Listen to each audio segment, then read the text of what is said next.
If you could work with any artist, who would it be? Maybe the pop queen herself, Kylie Minogue? Maybe the charismatic Robbie Williams? Or even the powerhouse that is Adele? Well, our guest this week, Katie Holmes-Smith, who is a professional backing vocalist and session singer, can tick all of those off her list. So what does it mean to be a backing vocalist? And how can we get our foot in the door? What are the skills required to be a backing vocalist? And what's it really like being part of these mega musical campaigns and being on tour with some of the music industry's most loved artists? And all whilst being a mum.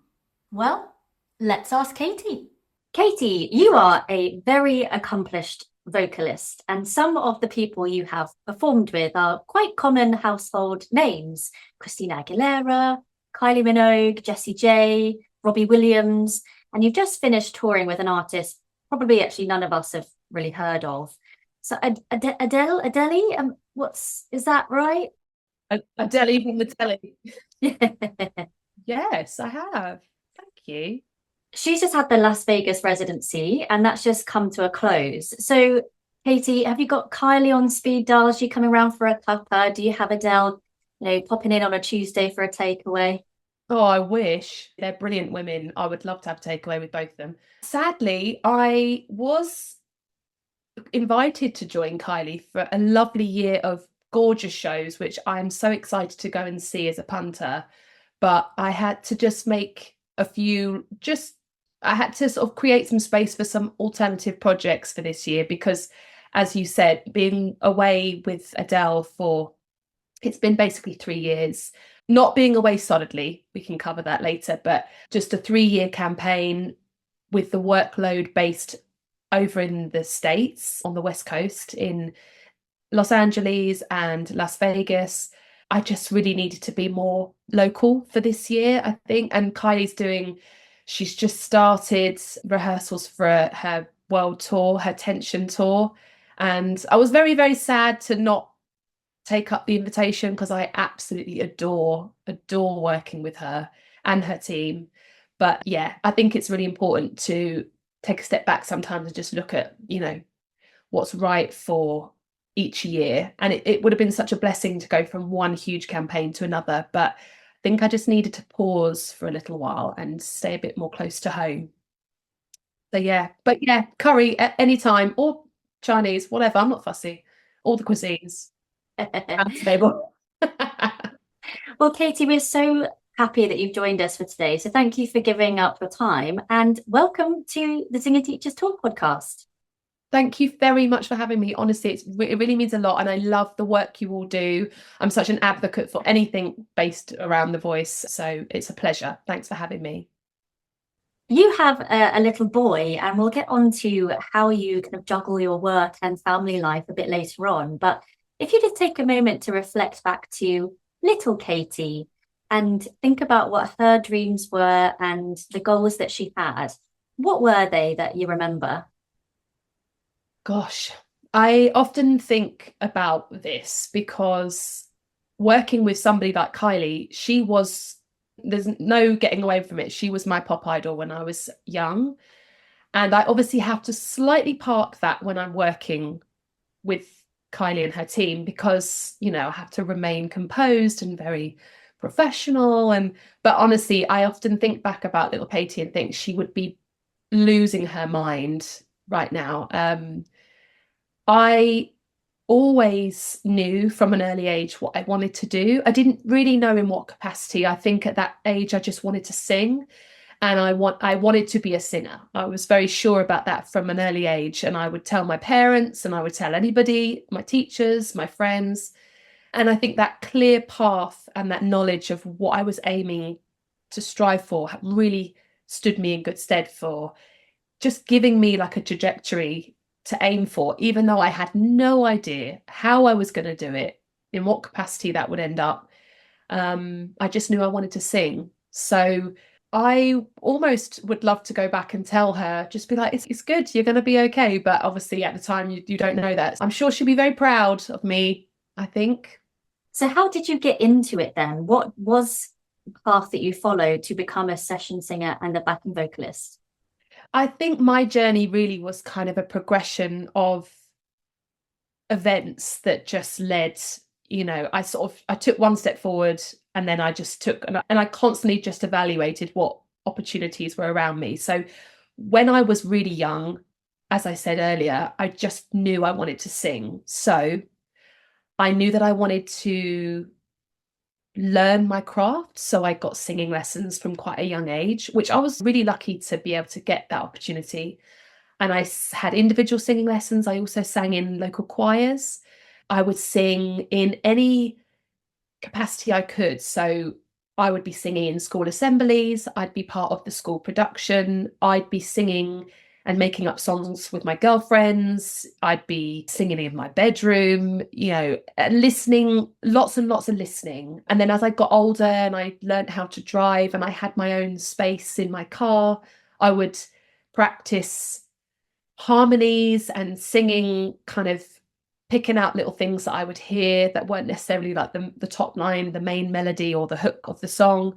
And I would use that opportunity as almost a bit like a workshop space, driving around, singing away, making mistakes, figuring out what sounded good, what didn't, trying to broaden my listening in terms of like styles of music. And then when I left school, I started participating in more kind of events. So my singing teacher at the time would put on vocal kind of showcases, and I started auditioning for a few jobs. So when around this time, gosh, to show my age, we didn't really have, social media. There was no MySpace even. It was kind of very much like you'd get like a paper that had all the casting advertisements in it. So whatever was available, I just would scurry through that, and I would send off demos. So my singing teacher's husband had a recording studio in their house, and that was the first time I got into the studio, and I covered a couple of my favorite songs, and had something I could send to people so that I had some kind of opportunity just to get my voice literally through people's letterboxes. And actually that became my first job. That was where I got a call from. So I grew up and lived in and around the Southampton area. So I'm from Hampshire, and Mark Hill, who was one half of the Artful Dodger back in the kind of the garage scene, which obviously then went on to create amazing work with Craig David and other Southampton-based artists. And it was because of my demo that they knew who I was, and we got in touch that way. And then I ended up basically walking into what then became my very first session job for Craig. He was looking for a female voice to go on a song he'd written. And I mean, at that point, he was such a huge, he still is. He's incredible success, and he could have had the pick of the bunch, really. He could have had anybody, and he really loved my voice, and he said, she's a local girl, let's get her in, this is great. And so I'm always so grateful for that opportunity, because that was really the first session, paid session, I may add, as well. It was like that was a proper professional, these songs were going on his record and released to the world, and that was for me like, wow, okay. So going to back to my point of taking a step forward, do you want to sing in a studio? Yes. Do you want to showcase your voice to this person? Yes. This person would like to collaborate with you because he wants your voice on the song? Yes. And then obviously that was my introduction as a session singer. But at the time, I obviously didn't really know what that meant. I didn't know that the session singer was a thing. I just wanted to be a singer. And obviously for me, I was like, I want to be a lead singer. I want to be an artist. I want to be releasing my own music.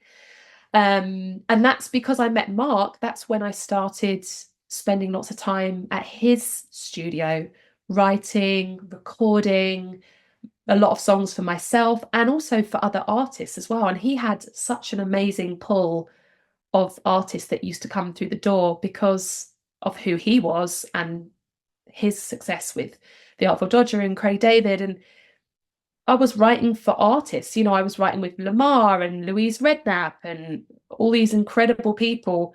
And that was how the first, I would say, real kind of collaboration between me as a singer, but also me as working in music as well. So earning a bit of a living and creating. But of course, a lot of my friends were going down the slightly more conventional route at the time, and they were getting jobs and they were earning money, and I was earning a little bit of money because I entered into basically like this development deal where I was able to get some funding in order to create music and do music, but it wasn't like a full-time wage. It was just enough for me to not have to work.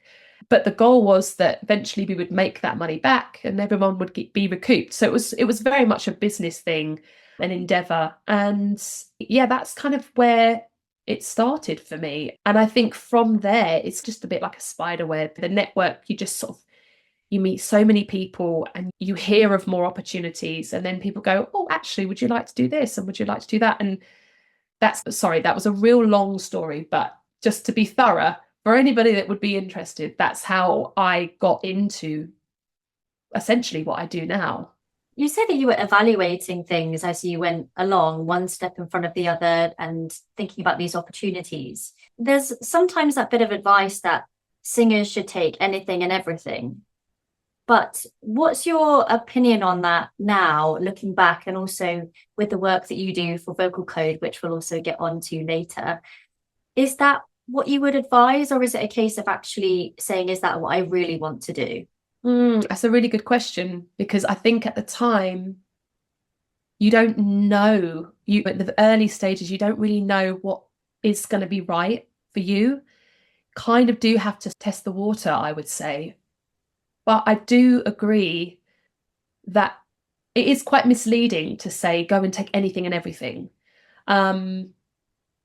I think the reality of the music industry is, although the accessibility is so much greater now than it was maybe, say, 10, 15 years ago, in relation to social media and being able to have a platform to promote yourself, that doesn't actually cost a lot of money. It costs a lot of time.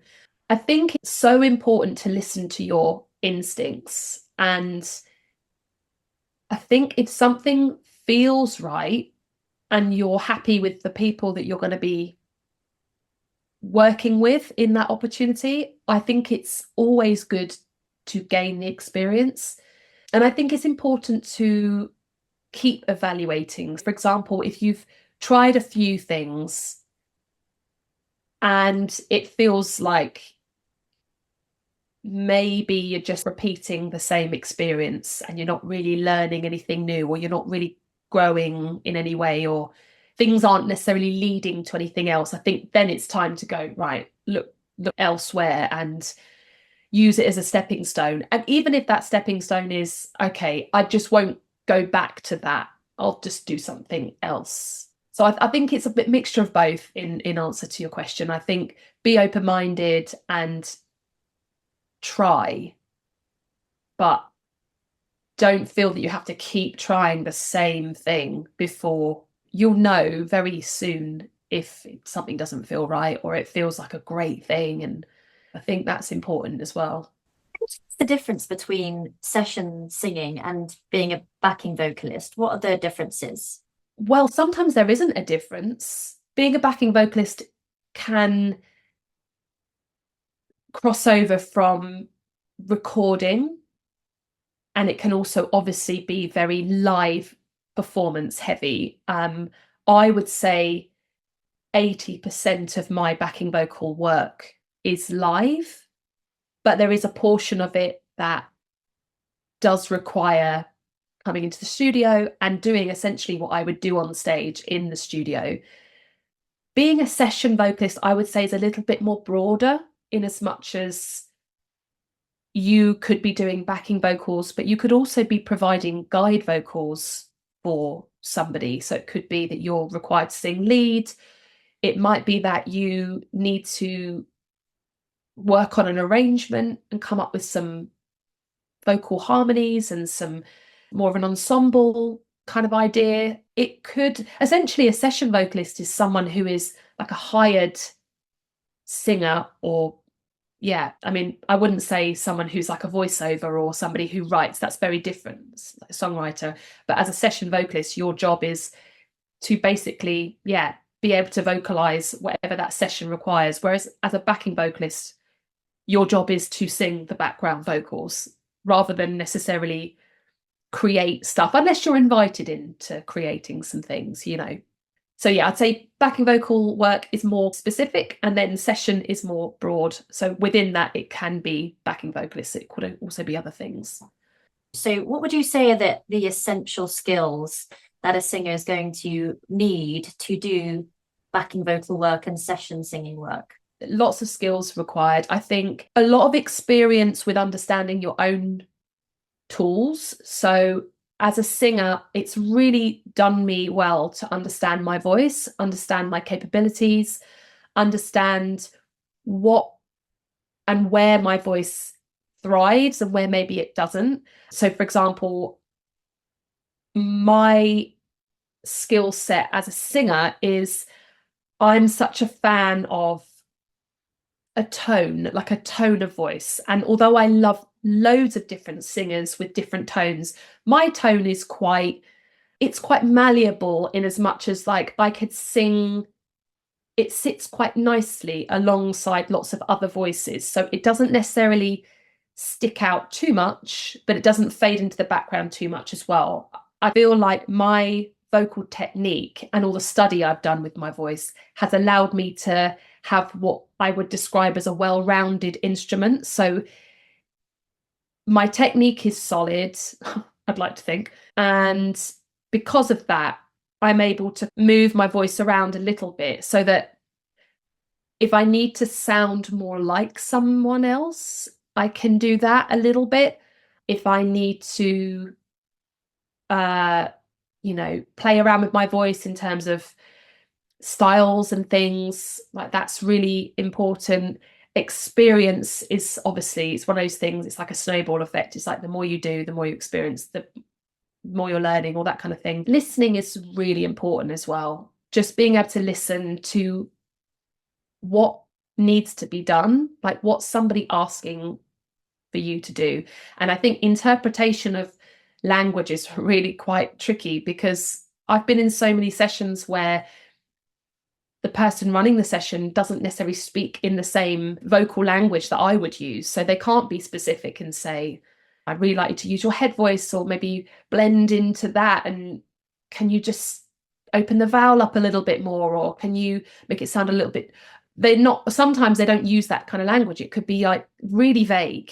Like, I really need you to sound a bit more kind of like, a bit more like this. Or I had it the other day where someone went, can you just sound a bit more like Rolling in the Deep? And I thought, yeah, sure. And I thought, I don't really know what that means in the moment, but what I think you mean is I want it to sound more kind of organic and earthy and raw and just natural. But I'm having to interpret that language. It can be really, really difficult. Skill sets, listening, understanding your instrument, playing, being playful. And you are allowed to learn on the job as well. Sometimes I think people go, oh, I can't do that because I've not done it before. I had never done half the jobs I had done until I did them. Do you know what I mean? I'm still learning now, and I love that aspect of it. It's like, I think it's one thing that keeps us all extremely grounded is, even though I'm experienced, I've been doing it for a long time, I could end up in a session and I'm like, oh, I haven't done this before, or gosh, this is new. And then I feel super like a student again, being versatile and being open-minded is also really important to the skill set that you need, whether you're experienced or not. What would be your tip for singers who want to get better at things like harmonies and blending? Because that is absolutely one of the things that we're going to need as a backing vocalist. Yeah, absolutely. I think blending and being able to learn to sit in the middle of other voices is such a fundamental part of being a backing singer. I think there's definitely been times when voices have stuck out, or even mine has stuck out a bit more, and somebody's gone, you need to just, you know, just ease back or whatever. Or sometimes people want you to add more. I think it's really important to just sing with other voices.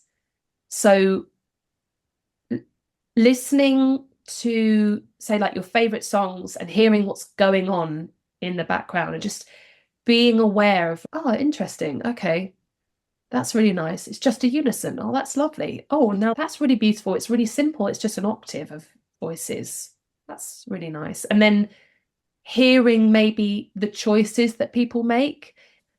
So for example, to sing a harmony, the most natural note to pick would be the third note above or below that note, and sometimes that's all it needs. Maybe then you want to add the fifth, and maybe then you want to finish the chord and have the octave. So it's almost like there's very typical choices that get made time and time again, which you can go, ah, that works, that's a chord, that sounds nice, that note and that note sounds really lovely. And you'll know if it sounds nice because it will sound nice or it won't. And I think being playful, so even if, like for me, when I was on my own and I didn't have somebody else to sing along with, I would harmonize along to other singers, whether there was a harmony there or not, I would just sing it anyway. And then when I got opportunities to sing with other vocalists, we would play around and, oh, actually my voice sounds better on the top actually than underneath. It's almost like figuring out within the group, where does your voice sound? And normally I would say, piece of advice, your ear will take you to the note that you're probably going to want to sing. If you're used to sort of like always going towards the top, and for women in general, that tends to be our default, because a lot of us are probably sopranos or mezzos rather than like sitting in the basement too much. So naturally our ears will pick up anything above, and it's important to go with that first because it will feel more natural, but then it might be that after a while you investigate what's happening underneath the note and like, why do I keep going to that? Is there anything else I could do? And I think the good thing about singing in groups as well is that you get to train your ear to hold down one part while something else is happening. And that really beautiful multifunctional skill is growing. And that's really important too, because you have to hold down your part. You can't be drifting into someone else's lane necessarily. And a choir is a really good opportunity to do that. But I would say if you want to work on your voice and your blending more specifically, you might want to do that in a small group, 3 of you, 4 of you, because then at least you've got a nice position for a chord. You've got like the root note, the octave, and whatever's in between. Trial and error. Try, get it wrong, sound terrible, try it again, sound great, you know. And then you're finessing.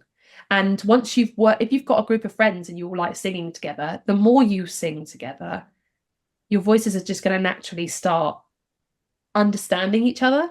It's going to start locking in, which is really exciting. I just have to do that on the fly most of the time in my work nowadays. How much of that creative freedom have you had in the jobs that you've done so far? Is it a case of working with Adele that you had an opportunity to offer a particular thing, or is it creative teams not as up for that? I think it really varies depending on the artist. I think every artist I've worked with has in some way been very involved in obviously what we're doing, because essentially they are the vocalist. They are more often than not the ones that have written the parts that we then sing. So naturally they have a really clear idea of what they want us to do. But having said that, they have to offload and trust that you are going to understand what is required and take a lot of that workload off their shoulders, because they've got a lot of other things to think about. But I think it's always in that first early rehearsal phase where they will let you know. And sometimes you'll be sitting in a room with them and they'll be going through it with you. Sometimes they will just let you go off and do your own thing, and then they'll hear what you've done, and then they might add a few notes, and that's usually what happens. I think what's again important is just being open to whatever that artist needs. So I've had it many times where the artist has said, can we do something with this? Can we come up with some oohs and ahs and just pad out this section? I know it's not on the record, but I want to do it for the tour. Great. So then we'll go away and we'll create something. Sometimes I've had it where they're like, I don't want to do anything other than what's on the record. I just want you to do exactly what's on the record. Sometimes they might say, I want you to bring more of you to it. I want you to sing out and be you, really give us your voice. And sometimes it's just do what is on the record. Don't want you to take this any further. Don't add anything else in. Just do what is there. Yeah, it's really bespoke, I would say, which is great because it's like, again, you never know what you're going to get. It's very much up to the artist. And even if they've chosen a certain style on a previous campaign, on the next campaign, they might say, listen, I want to do stuff a bit different this time. I really want to go for a certain sound. And an artist like Kylie, for example, I would say her material spans back decades. And within those decades, she's had so many different genres, even within the umbrella of pop. She's done a country album, she's done disco, she's done more kind of electronica, she's doing more EDM now. It's the same artist. She's not necessarily singing differently because we need her to sound like her, but the style of music's changed, the instruments have changed, so the way that we sing has got to adapt and make sense. So yeah, it really depends, but you get all and the above in our line of work, so it makes it fun. And can you give us an insight into what it's like to be in rehearsals as a backing vocalist and then go on tour? You said you weren't always over in the States, there were gaps. So what's that like? Usually rehearsals start with band rehearsals, so there isn't any production or anything going on. It's just the band, the instrumentalists, the singers, and usually we'll start without the artist. We'll get a nice head start on what the musical director thinks we should do, and that can include us all sitting in a room and literally just hitting play and like, right, let's go. And then quite a lot of the time, the singers will have a nice opportunity to maybe go into a separate space. We'll work on vocal stuff between us because whilst we're doing that, the drummer can be working on his drum sounds and the keyboard could be programming stuff. And so there are times when we have to be very much in our sections and not together. Usually in preparation for that, we will have familiarized ourselves with the material. So the MD will generally have given us a set list, a Dropbox link, files with lots of material that they want us to get our ears around. And maybe if it's stuff we've already worked on from previous campaigns, it might be that he wants to do a different version of that song. It might be that they want to kind of do a little mashup and put songs together. So essentially you have to come prepared. Very rarely do you walk into the rehearsal room and you just don't know anything about what's happening, because you do need to try and get straight into it as quickly as you possibly can. But you have to be, again, malleable. You have to be willing to change. It is still a creative process, even if the artist isn't there yet. The MD has already had conversations with the artist. They know what they want to do. They know what sound they want to go for. They know what songs they want to include. So we've already got a nice starting block. And then maybe, and the time scale varies completely on the artists and budgets and things like that. But eventually the artist will come into the room and then almost like the process starts again, but we're just a lot further down the road. So the songs have taken shape. They sound pretty solid. Everyone has a really good first draft of what we think that the artist might want. And then that's the opportunity where they'll go, great, I love that. Can we do this instead of that? I'm not sure that's working. Can you sing it really softly at that beginning bit, and then can you really build it? I want it to sound really like Supremes at that point, or I want us to sound super like light, like another version takes shape. It's like, and every time you're doing it, you're just finessing it, you're just altering it and tweaking it. Like any kind of art, you know, you just make these few little adjustments until you get to a stage where you go, or the artist says, great, I'm really happy with this, I love this. And yeah, and then normally you've got a deadline of when to get to that bit, and then obviously beyond then you take it to like a production space where you then take it to stage and you start adding content and lights and staging and moving parts, quite literally sometimes, bit of choreography, some costumes, all this kind of thing. So yeah, that's where the band, where the process begins. Hey you! If you're enjoying the Singing Teachers Talk podcast, then don't forget to hit the subscribe button. We are committed to bringing you engaging conversations and valuable insights from experts across the field of voice. By subscribing, it means we can continue to do that. You'll never miss an episode, and you'll be helping to spread the word to other singing teachers, vocal coaches, and overall voice nerds. So subscribe to this channel now and just watch your teaching grow. And then when you're in the throes of touring, what's that like from like a day to day? Are you in rehearsals, or is it actually we're pretty solid, we're going to turn up for the show? And how do you then work out your own kind of vocal training and your warm-ups and that sort of thing? Yeah, I think by the time you get to the tour and you're taking the show to audiences, you'd like to think it's very much locked in and it's ready to go. And obviously there is always changes that could be made. So you just have to be ready, you know. Got lots of stories on that side of things. But yeah, in the main, you're polished. It's time just to get on with it. So by which case, there aren't really any rehearsals. What happens is you do a daily sound check before every show, and you just make sure that everything's working, everyone's happy and everyone's healthy, the crew are happy, the audio team are happy, the lighting team are happy, the musicians are happy, the artist is happy. And yeah, and then it's usually just that and the show. And then obviously, depending on the nature of the tour, so how far you're traveling, where do you have to go, what's the schedule like, that will then depict on creating a routine. So normally what happens is between the sound check and the show, time is your own. So within that, like you said, you create your own schedule, you create your own, okay, so sound check is at 3 p.m.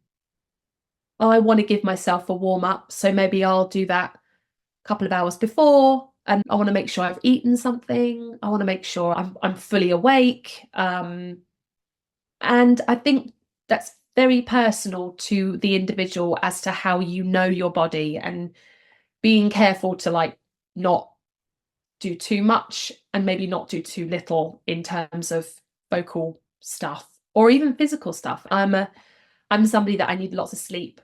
I need to move my body. I like to exercise, and it helps me feel in the right space physically and mentally. And then I also have to very much respect my voice in terms of, you know, being able to do my job. Fundamentally, that's what I have to do. So I can obviously be myself and can relax, and I can let my hair down, but I also don't, I know my boundaries. But that's very different from person to person. It depends on what your tolerances are and your age and your requirements and other things, you know, like you mentioned about my son at the beginning of our conversation. And obviously that's juggling the parental side and the, you know, showbiz side. That is quite opposing sometimes. And so you have to then restructure your work-life balance depending on your situation and your environment. Yeah. And can we touch on that now? You've got a little boy. How old is he? Yeah, Jude is 6.5 nearly. Yeah, he's at school. The days felt very slow at the beginning, but the years have gone by really quickly, I have to say. And so how have you managed doing what you do as an artist and going on tour with other artists and being mum and being a wife?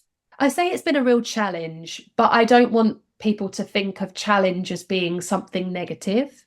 It's just been a real reshuffle and re-education for me to understand how to navigate with having a child. It's almost like what I knew before still very much carries on through into my life today, but I've had to expand. I've had to step out of my comfort zones. I've had to reform my box within like my parameters. And it's been a challenge because I think it's been stepping into the unknown. It's like, how do I do this? Oh my gosh. And I think that is what really scares people. It's you just get to a place where you feel like you understand what you're doing and what needs to happen in order to facilitate that. And then something happens and that changes the dynamic hugely. And you're like, ah. And I think it's been a challenge to navigate working through that, in as much as I have to say it was a challenge navigating through COVID. You know, it's not just having a child that will throw you. It's anything that changes your life in a way that you've not experienced before.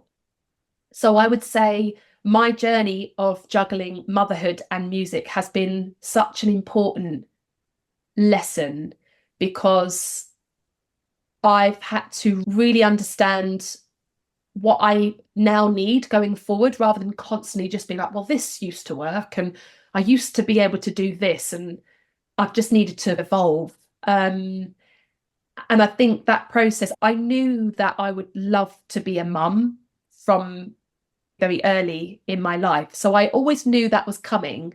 And thank goodness, you know, we've been able to have our son. And I feel really grateful that I've had to navigate through it, because I knew that one day I would. And yeah, it's like anything. It's been really difficult, has been really challenging at times in a negative way. And it's been really challenging and successful in positive ways as well. And I feel so much more empowered, so much more in control, so much more assertive of what I need and what I want.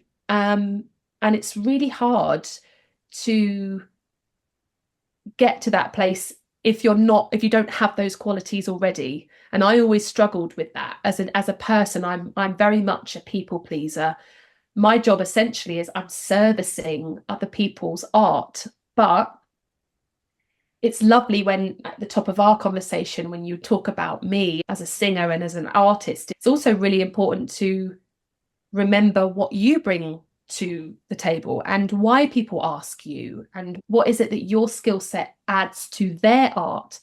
And I think becoming a mum has definitely helped me mature and understand my purpose away from music and also in music. So now I approach my work in such a better way, I think, because I'm more in touch with what people need, and I'm more flexible, and not literally, but you know.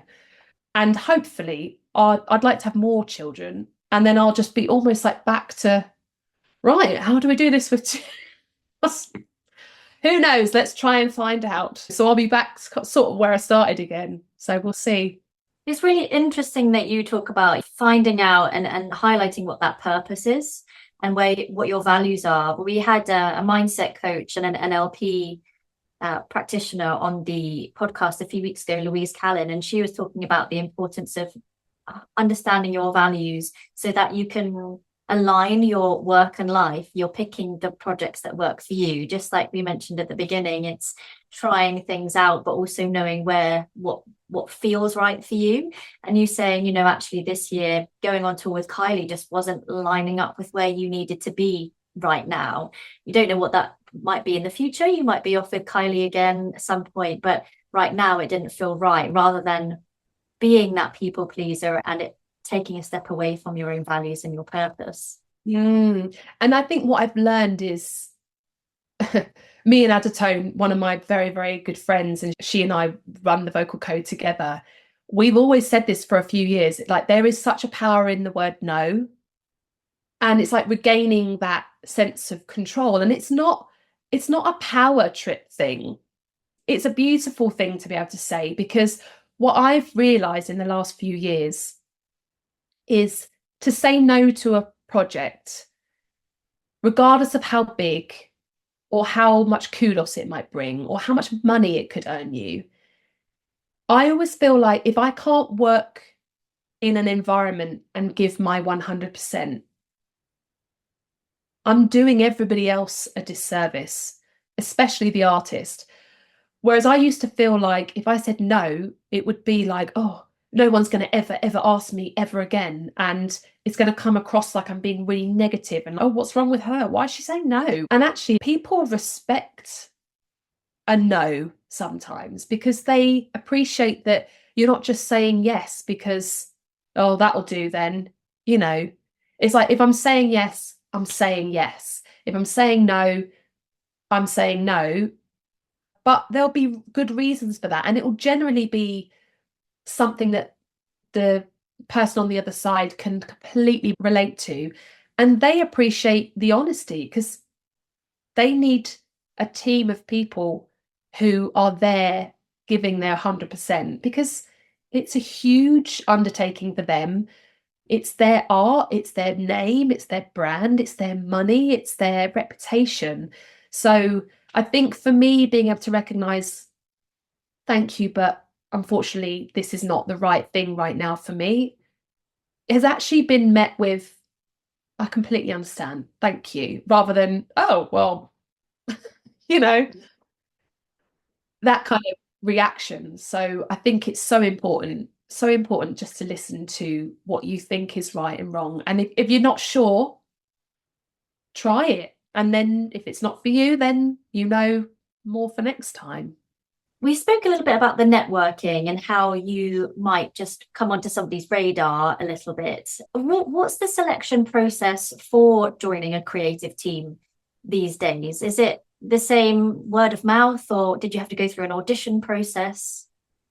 I think although the landscape's changed, for me specifically, because obviously I've been doing it a long time, I'm fortunate enough that my experience and my name, I guess, is familiar in quite a few circles. But actually, that's not to say that there are plenty of circles, especially newer acts, newer artists, newer bands, newer teams that come into the industry.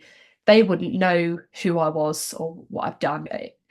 And I think the method of promotion is very similar in the main of it. So, for example, being known for your skill, so whether you play guitar or whether you're a violinist or whether you're a singer or whatever, I think fundamentally people need to be able to see and hear that's what you do, whether that be on social media or whether that be in the room or whether it be at university or college or whether it's, you know, an orchestra or it's a choir or it's singing lesson, in whatever capacity. I think if you're working on your craft, then you're already in a sort of institution that is centered around people that sing or play music. And then from there, you're obviously networking with your peer group. And then individually, everyone's going to scurry off and do other things. So somebody might get into a band over here and somebody might hear about an audition over here. And it really is word of mouth. That still is fundamentally what's happening. I've got friends in the industry who are brilliant at what they do, and they are playing on some of the biggest gigs. And in conversation, they've told me they've quite literally direct messaged the artist on Instagram. And I was like, what? Seriously? You just messaged that? Hi, so-and-so, I do this. I'd love to work with you. This is me, kind of thing. Let me send. I mean, the amount of times I'm sure that happens and it just gets like drifted away, but it also still works, which blew my mind. I was like, wow, okay. My closest networking opportunities come from my group of singer friends. So obviously when I've worked on projects and I've met other singers and other musical directors, that generally is how I would get put forward for other opportunities. And sometimes those other opportunities aren't necessarily the same as maybe the environment we met. So for example, I could have met a singer on a corporate gig and she suddenly being asked to put singers together for a backing vocal gig, or vice versa. You're on a backing vocal gig with somebody and they're like, I work in this function band and I need another, would you be up for doing that? Yeah, okay. So it's very much like your peer group will work with you to create that growing network. And then also musical directors and band leaders. So if you can see an artist that you absolutely love and you would love to work with is being musically directed by so-and-so, then give that person a follow. Try and message them and, you know, see if you can create a bit of a network that's not just the artist. Who are they working with? Okay, what are their stories? Who are they connected with? You know, you can sort of start doing some detective work. Essentially, word of mouth, doing gigs, creating a reputation for yourself, I think is definitely still the way forward. It's a slow burner, but it's a necessary journey because it's a bit like studying through college. You can't do college in a term. It's a process, and it's the same within the music industry. It's a process, but it gets easier and easier and easier as you get through it and through it and through it. So the more you stick with it, the more stuff you're going to do, the more people you'll meet, and in doing so, everything just gets easier and easier. So for me, I don't have to audition so much anymore. Sometimes I might get asked to audition for stuff, but I think I've done enough that people kind of go, yeah, we kind of know what she's doing. It's fine. Whereas back in the day, of course, I had to audition I auditioned for Adele. Back in the day, didn't get the job. You know, did that. And that didn't work out, but it served me years later. She was like, that girl that I saw, she was great. Let's get her back. Job done. So again, it's like all these things, they might not make sense to you right in the moment. And you might think, oh, that's a waste of time. You never know.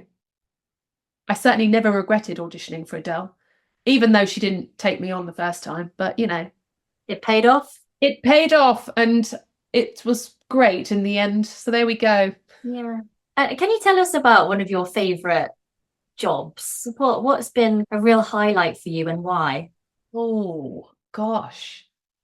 I think having had the opportunity to perform on the main stage at Glastonbury a couple of times has been just some of the best gigs. I don't know. I just think it's the environment of that festival. It's so kind of like, it's just such a great energy and it's got such a great atmosphere. And I've done it twice. I performed on the main stage. We headlined with Adele, which was just like, I don't know. It's just one of those images I'll never be able to erase from my mind. Just looking out on all the people that were just there is magical. And it's like you're a piece of history whenever you get to do that slot. It's such a privilege. And then I did it years before with Professor Green. We didn't headline, but we were on the main stage, the Pyramid stage. And that was a different environment for me because although I was hired as the backing vocalist, Stephen, he's a rapper, he's not necessarily a singer. So myself and Thomas Jules, we sang with Stephen and we kind of like carried the more melodic, hooky stuff. And he was always so gracious in as much as he would let us come forward and we'd be in a line, like three of us in a row at the front of the stage. So although I was being hired as the backing singer, I was given a lot of free rein and I was the only female as well. So I had my own space to represent. And that was amazing as well. You know, I'd run up and down that stage, almost like how it would feel to be the artist on the stage. I wasn't singing my songs, but that was also an incredibly special show. And when you come off of those shows, you just feel electric. You know, you're just like, oh my gosh, it's the best thing ever. It's like probably for a child walking into Disneyland or something, it's like, oh my gosh. But it is really hard to pinpoint just one thing, but I would say they stand out every time I get asked. Those two gigs stand out for me in my brain straight away. But that's not to say I haven't loved loads of others. Yeah, of course. And has there been a moment that also stands out for you where you've really learned something from a particular artist, whether that's about how they use their voice or about something you didn't expect as a backing vocalist? Oh, that's a good question. I mean, I've certainly found myself in situations where I've kind of stepped out of my own body and gone, this is hilarious, like that you're doing this right now. But I've also loved it. So to give you two examples, one was with Professor Green. Our roles within that camp were a little different. It wasn't so conventional in as much as, you know, we would stand behind the artist in a little BV section. There was a period of time when it was just Stephen and I, and we would do shows just the two of us with maybe it was like a DJ, or it could have been with a band, but it was just him and I up front. And I remember we were doing a show, and Thomas, who I'd mentioned earlier, he wasn't well, so he wasn't there for this particular show. And Thomas used to sing, but he could also rap as well. So he would, what they call back up Stephen, who was rapping. And this particular show was just me and Stephen, and he said to me, you're gonna back me up, yeah? And I was like, sorry? And he was like, you can like rap with me and sing, but basically do what Thomas does. And I sort of laughed. I was like, are you serious? And he was like, yeah. And I could tell he was being deadly serious. And I thought, firstly, I'm absolutely not a rapper, obviously, ever. And I'd never done it. I've never done it. I mean, obviously, in the process of osmosis, like we were such a tight unit. We could read each other so well, like everything had sort of like gone in, but it just felt in that moment really bizarre that he would entrust me to do that on a serious level. I was like, are you serious? This is something I would never have expected anyway. So we did the gig, and then you know, I just sort of, we had fun, and we worked off each other. We would look at each other, and it was like one of those experiences. I was like, I've never ever done this before. I have no idea how this is going to go, you know, sort of just doing a little prayer in my own head. And then I had loads of fun. It was great. And we high-fived at the end.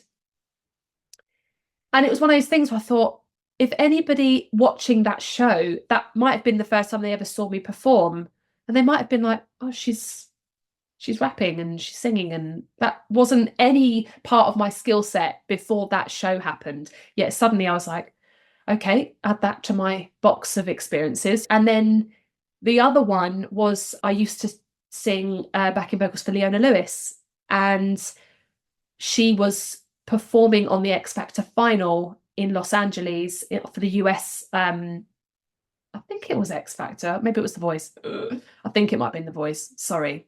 It was a Christmas single that she had out, One More Sleep, which was an amazing song, still absolutely massive today. And I'm on the record, which is amazing. So there we go. My backing vocal work did filter into Studio World for that. Amazing, amazing album. And for that particular creative, she just wanted us to dance. So she had a team of dancers, and then there was two of us backing vocalists, and she was like, actually, everything's on track. I'm singing live. It's a TV show. Those things, it's normally live vocal to track, but to keep it nice and simple, she was singing live, and we didn't really need to sing live. So she was like, you girls just need to dance. And by dance, I mean, she put us in with the dancers, and the dance troupe of 6 became 8 because it was me and the other girl. So essentially, I was miming to my own voice, but all the other girls were also miming to my voice. And I was dancing like I was one of the dancers, and I had to look like I was just a dancer on that gig. I was getting paid to be the backing vocalist. I was there to sing, but here I was dancing, and all my years of dance training I'd had as I was a kid, alongside, you know, the singing lessons and stuff. I was like, thank you for this training, because I was literally, and you can see it's on YouTube somewhere. You know, I will be looking it up immediately after this. She's dancing and she's giving you everything, and hopefully you don't notice that I'm actually not a professional dancer. But, you know, again, and it was one of those things I could have absolutely gone, no, but sometimes you just gotta go with it. So yeah, two very odd experiences, very different, but ones that, you know, taught me a lot. And yes, I'm a rapper, cool. Yes, I'm a dancer, great. Just adding all these extra things to my skill set. Throughout this whole conversation, it's just brought up the fact that you just have to be on your toes, you respond in the moment, and just be willing to make, as you say, be malleable. Yeah. That's such a transferable set of skills for life. And I know you mentioned that things, you know, were challenging and you struggle to be assertive. But I wonder whether having those experiences in your work has made you, I don't want to say cope better, but be able to react with a different head on when you found something in your personal life that you need to front. Yeah, and vice versa, I would say. Yeah, there's certainly, I learned a lot through maternity, COVID, then being a mum. It really did shine a light on who am I away from music. And it was almost like I really shed a bit of a skin, and I was like, right, I know myself a bit more now. I know what I like. And even if you don't know what you like, maybe the best thing's still not happened yet, but what you do know is what you don't like. And sometimes just picking away at the things that you don't like and creating space for new things, that in itself is a really good process. And like I said before, as much as I'm experienced and I've been doing it for a long time, I'm still a student of the industry. The landscape changes all the time. It's a moving target. And I think as much as there's lots of advice and tips and things we can learn and do and try, there is no strict rule book on navigating the music industry, because for all those reasons we've talked about, it's like, it's art. Yes, it's a business, and that really does infiltrate everything. But at the crux of it, it's something that's a very organic and authentic thing. And I think in order for it to maintain that, you have to be willing just to try things and say, oh yeah, no, that's not for me. Oh yeah, that was really good. Yeah. And it's that creates this growth and experience. So even if you're not getting the biggest gigs or whatever, it's that there's always time and there's space for everybody. I think even if it feels like you just got to chip away, that's the most important thing, because you just never know. And I also don't know. I'm still learning too.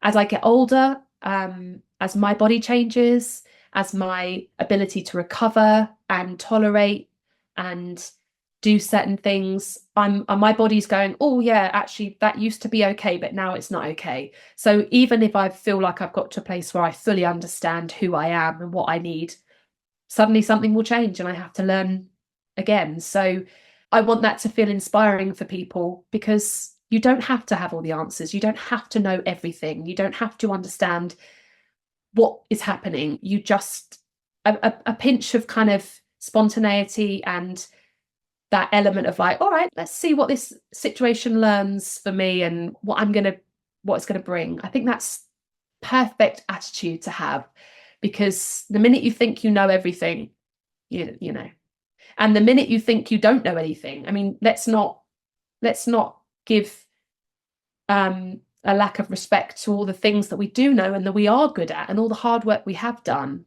Hopefully that makes sense and feels relatable for people.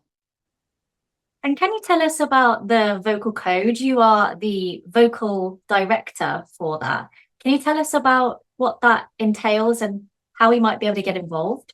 So the Vocal Code is a platform that was set up by Adele, Aola and myself, two singers. We do very similar work in the mainstream popular world of music, and we are both session vocalists. We just felt, and we still feel, like there is a bit of a gap for singers specifically. Like once you've done your training and you've come out of music school, or once you've left school, or maybe you've just always had a passion to want to sing, and there isn't really anywhere obvious to go. And so we wanted to create this platform, which is basically a hub. It's a space for singers to at least go to. They can get in touch with us.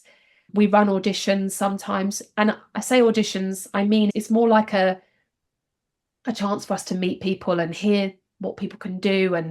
And we've, as a result, been able to build a bit of a roster. Essentially, we don't really like calling ourselves an agency because it sounds very formal and businessy, but at the same time, we do get a lot of inquiries. There's a lot of work we can't do ourselves, we're not suitable for.